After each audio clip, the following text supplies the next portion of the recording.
Hi friends, స్వాగతం మా ఛానల్కి. నీవు కొత్తగా ఈ ఛానల్ని చూస్తున్నావా? అయితే సబ్స్క్రైబ్ బటన్ని క్లిక్ చేసి బెల్ ఐకాన్ని ఆన్ చేయడం మర్చిపోవద్దు.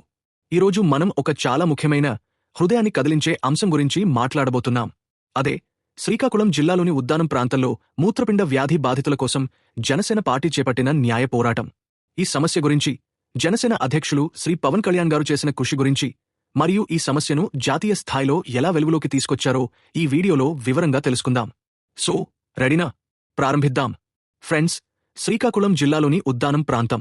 ఈ పేరు వింటే మనసులో ఒక రకమైన ఆవేదన కలుగుతుంది. ఎందుకంటే ఈ ప్రాంతంలోని ప్రజలు గత 2 దశాబ్దాలుగా ఒక తీవ్రమైన మూత్రపిండ వ్యాధితో బాధపడుతున్నారు. దీనిని ఉద్దానం నెఫ్రోపతి అని పిలుస్తారు. ఈ వ్యాధి గురించి ప్రపంచ ఆరోగ్య సంస్థ కూడా ఒక నివేదికలో పేర్కొంది. ఈ వ్యాధిని తక్కువ అర్థం చేసుకోబడిన మరియు తక్కువ ప్రచారం పొందిన నెఫ్రోపతి అని వివరించింది. ఉద్దానం ప్రాంతం శ్రీకాకుళం జిల్లాలోని 6 మండలాలను కలిగి ఉంది. ఇచ్చాపురం, కంచిలి, కవిటి, మందస, సోంపేట మరియు వజ్రపు కొత్తూరు.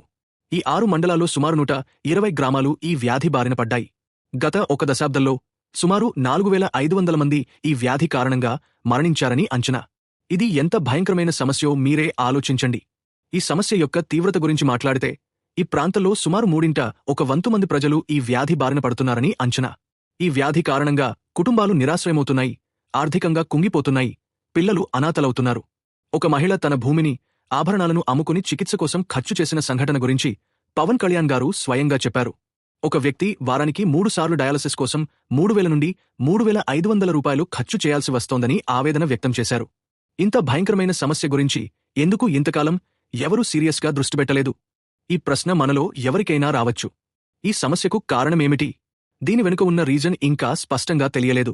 కొంతమంది శాస్త్రవేత్తలు నీటిలో అధిక స్థాయిలో సిలికాన్ ఉండటమే కారణమని అనుకున్నారు. కానీ ఇది ఖచ్చితమైన కారణం కాదని తేలింది. ఈ వ్యాధి బహుళ కారణాల వల్ల వస్తుందని, అంటే మల్టీఫాక్టోరియల్ ఎటియాలజీ అని నిపుణులు చెబుతున్నారు. ఇక ఈ సమస్యను జాతీయ స్థాయిలో వెలుగులోకి తీసుకొచ్చిన వ్యక్తి ఎవరు? ఆయనే మన జనసేన పార్టీ అధ్యక్షులు, ఆంధ్రప్రదేశ్ డిప్యూటీ సీఎం శ్రీ పవన్ కళ్యాణ్ గారు. ఆయన తన రాజకీయ ప్రస్థానంలో ఈ సమస్యను ఒక ప్రధాన అంశంగా తీసుకున్నారు. ఈ విషయంలో ఆయన చేసిన కృషి నిజంగా అభినందనీయం. ఇప్పుడు ఆయన ఏం చేశారో, ఎలా చేశారో ఒక్కొక్కటిగా చూద్దాం. మొదట, పవన్ కళ్యాణ్ గారు స్వయంగా ఉద్దానం ప్రాంతాన్ని సందర్శించారు. ఇచ్చాపురంలో బాధితులతో సమావేశమే వారి బాధలను విన్నారు. ఈ సందర్శన సమయంలో ఒక మహిళ తన ఆర్థిక ఇబ్బందుల గురించి ఆవేదన వ్యక్తం చేస్తూ కన్నీళ్లు పెట్టుకున్న సంఘటన గురించి ఆయన చెప్పారు. ఒక యువకుడు తన తల్లిదండ్రులు ఈ వ్యాధి కారణంగా చనిపోయిన విషయాన్ని ఆయనతో పంచుకున్నాడు. ఈ సంఘటనలు ఆయన మనసును కదిలించాయి. ఈ సమస్యను జాతీయ స్థాయిలో వెలుగులోకి తీసుకురావడానికి పవన్ కళ్యాణ్ గారు హార్వర్డ్ యూనివర్సిటీ డాక్టర్లను ఆహ్వానించారు. ఈ డాక్టర్లతో విశాఖపట్నంలో ఒక సమావేశం ఏర్పాటు చేశారు. ఇందులో స్థానిక శాస్త్రవేత్తలు కూడా పాల్గొన్నారు. ఈ సమావేశంలో ఉద్దానం నెఫ్రోపతి గురించి పరిశోధన చేయాలని, దాని కారణాలను కనుగొనాలని చర్చించారు. ఈ కృషి ఫలితంగా ఆ ప్రాంతంలో ఒక డయాలసిస్ సెంటర్ ఏర్పాటు చేయడానికి మార్గం సుగమమైంది. అంతేకాదు, పవన్ కళ్యాణ్ గారు ఈ సమస్యపై ప్రభుత్వంపై ఒత్తిడి తీసుకురావడానికి అప్పటి ముఖ్యమంత్రి శ్రీ చంద్రబాబు నాయుడు గారితో సమావేశమయ్యారు. ఈ సమావేశంలో ఉద్దానం ప్రాంతంలో వైద్య సౌకర్యాలను మెరుగుపరచాలని, 6 నీటి ప్లాంట్లను ఏర్పాటు చేయాలని డిమాండ్ చేశారు. ఆయన ఈ సమస్యను ఎంత సీరియస్గా తీసుకున్నారంటే 2 రోజుల్లో ప్రభుత్వం స్పందించకపోతే ఒకరోజు ఆమరణ నిరాహార దీక్ష చేస్తానని ప్రకటించారు. ఈ దీక్ష 2018 సంవత్సరం మే నెలలో జరిగింది. ఈ దీక్ష ద్వారా ఆయన డిమాండ్ చేసినవి ఏమిటంటే, ఉద్దానం బాధితులకు ఉచిత బస్సు పాస్లు, ఉచిత ఔషధాలు, అనాథలైన పిల్లలకు పునరావాసం, ప్రతి మండలంలో డయాలసిస్ సెంటర్లు, పరిశోధన కేంద్రం ఏర్పాటు మరియు ప్రభుత్వ ఆస్పత్రుల్లో నెఫ్రాలజిస్టుల నియామకం.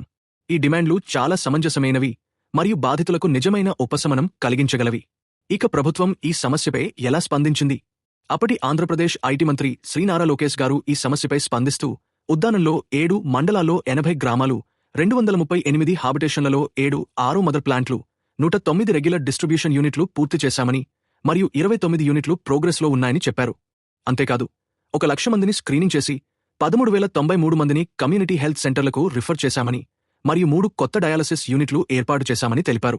కానీ ఈ చర్యలు సరిపోతాయా? ఈ సమస్య యొక్క తీవ్రతను బట్టి చూస్తే ఇంకా చాలా చేయాల్సి ఉంది.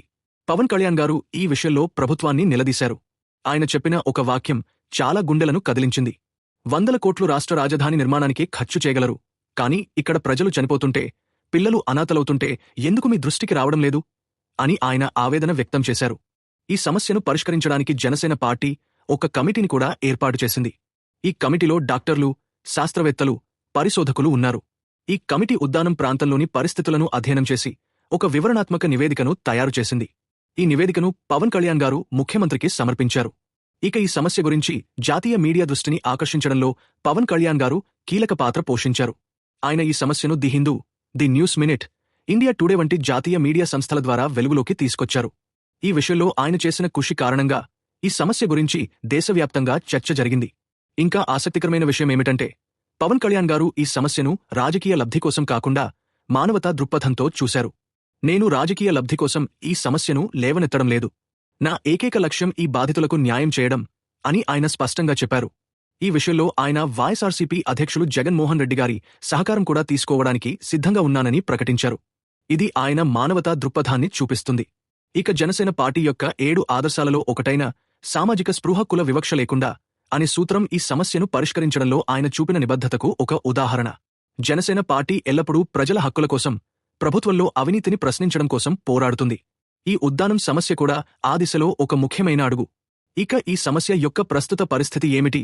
2024 సంవత్సరంలో జనసేన పార్టీ శ్రీకాకుళం మరియు విజయనగరం జిల్లాలలో ఒక బలమైన రాజకీయ శక్తిగా ఎదిగింది. ఈ ఎన్నికలలో జనసేన 11 మరియు నెల్లిమర్ల నియోజకవర్గాలలో విజయం సాధించింది. ఈ విజయం జనసేనకు ఈ ప్రాంతంలో ఒక బలమైన ఆధారాన్ని ఏర్పరిచింది. పవన్ కళ్యాణ్ గారు 2024 సంవత్సరం జూన్ నెల నుండి ఆంధ్రప్రదేశ్ డిప్యూటీ సీఎంగా బాధ్యతలు నిర్వహిస్తున్నారు. ఆయన పంచాయతీరాజ్, గ్రామీణాభివృద్ధి, రూరల్ వాటర్ సప్లై, పర్యావరణం, అటవీ, సైన్స్ అండ్ టెక్నాలజీ శాఖల మంత్రిగా కూడా వ్యవహరిస్తున్నారు. ఈ బాధ్యతల ద్వారా ఆయన ఉద్దానం సమస్యను మరింత సమర్థవంతంగా పరిష్కరించే అవకాశం ఉంది. ఈ సమస్యను పరిష్కరించడానికి ఇంకా చాలా చేయాల్సి ఉంది. ఒక బలమైన సర్వేలెన్స్ సిస్టమ్ ఏర్పాటు చేయాలి. నీటి, ఆహారం మరియు పర్యావరణంలో సంభావ్య టాక్సిన్లను పర్యవేక్షించాలి. అంతర్జాతీయ శాస్త్రవేత్తలతో కలిసి ఒక కన్సార్టియం ఏర్పాటు చేయాలి. దీని ద్వారా ఈ సమస్యకు కారణాలను కనుగొని దీర్ఘకాలిక పరిష్కారాలను అమలు చేయాలి. ఫ్రెండ్స్, ఈ సమస్య ఒక్క ఉద్దానం ప్రాంతానికే పరిమితం కాదు. శ్రీలంక, నికరాగువా వంటి ఇతర దేశాలలో కూడా ఇలాంటి సమస్యలు ఉన్నాయి. కానీ ఉద్దానం సమస్యను జాతీయ స్థాయిలో వెలుగులోకి తీసుకొచ్చిన ఘనత పవన్ కళ్యాణ్ గారిది. ఆయన ఈ సమస్యను ఒక మానవతా సమస్యగా చూసి రాజకీయ లబ్ధి కంటే ప్రజల ఆరోగ్యాన్ని పరిరక్షించడానికి ప్రాధాన్యత ఇచ్చారు. ఇక మనం ఈ వీడియోని ముగించే ముందు ఒక విషయం చెప్పాలి. జనసేన పార్టీ ఈ సమస్యను ఎందుకు ఇంత సీరియస్గా తీసుకుంది? ఎందుకంటే జనసేన అనేది కేవలం ఒక రాజకీయ పార్టీ మాత్రమే కాదు, ప్రజల హక్కుల కోసం పోరాడే ఒక సైన్యం. జనసేన అంటే ప్రజల సైన్యం. ఈ సమస్య ద్వారా జనసేన తన నిబద్ధతను, ప్రజల పట్ల తన బాధ్యతను చూపించింది. ఫ్రెండ్స్, ఈ వీడియో మీకు నచ్చినట్లయితే లైక్ చేయండి, షేర్ చేయండి మరియు మా ఛానల్ని సబ్స్క్రైబ్ చేయడం మర్చిపోవద్దు.